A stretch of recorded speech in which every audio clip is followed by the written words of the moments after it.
আসসালামু আলাইকুম, সবাই কিরকম আছেন? আল্লাহর রহমতে ভালো আছেন। আমার ছোট বোন বানাইতেছে মোগলাই পরোটা। এটা মোগলাই পরোটা বলে না রে?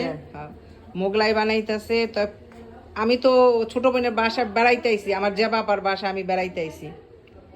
ছোট বোনের চেহারা পরে কি জানি বোন আইসা দেখি যে আমার জন্য মোগলাই বানাইতেছে। মাশাআল্লাহ, এই যে মোগলাই সেই স্বাদ হবে।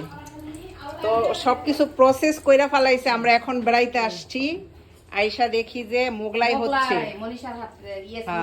ইয়াসমিনের হাতের স্পেশাল মোগলাই পরোটা। আমার বোনেরও ফেসবুক আছে, সবাই লাইক কমেন্টস করবেন। ওর হাতের রান্না বাড়া অনেক ভালো, আমার দোনো বোনের হাতের রান্না ভালো, মানে সেই মজা সেই মজা সেই মজা। এই জন্য কয়দিন পর পর আইসা পড়ি বোনের বাড়িতে। আমার বাড়িতে কতদিন পর আসলেন? হ্যাঁ, দিন ছোট জাপা, এই জন্য কোনো জায়গায় যাইতে পারি না। আপনাদেরও শেয়ার করলাম এটা, মানে দিন ছোট দেখা বোনের বাসায় যাইতে পারি না, বোনেরা যাইতে পারি না। এই যে আমার গাট্টুর জন্য দোয়া করবেন।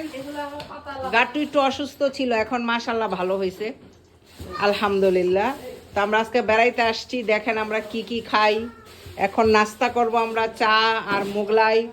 যে বাবা পরোটা আনাইছে, সাম্বুসা আনাইছে, আরো কত কি, মাশাআল্লাহ। আল্লাহ নাম আল্লাহ আলাইকুম, আল্লাহ ঘরে আরো বরকত রহমত বেশ সমার দেব। আমার বোনের দোয়া করি। এই যে বড় বড় পাতিলে দেখেন রান্না হয়েছে, এগুলি আপনাদের পরে দেখাবো ইনশাআল্লাহ। চিকেন সামোসা, এখানকার চিকেনের সামোসাটা মজা। বিকালের নাস্তা বোবাই। আমার এই ফ্লাক্সটা ভালো, কিন্তু চা অন্যদিক দেখে এনে লাভ লাভ না, লাভ লাভ লাভ লাভ লাভ লাভ হইলে কোনো কাজে মন বসবো না। তুমি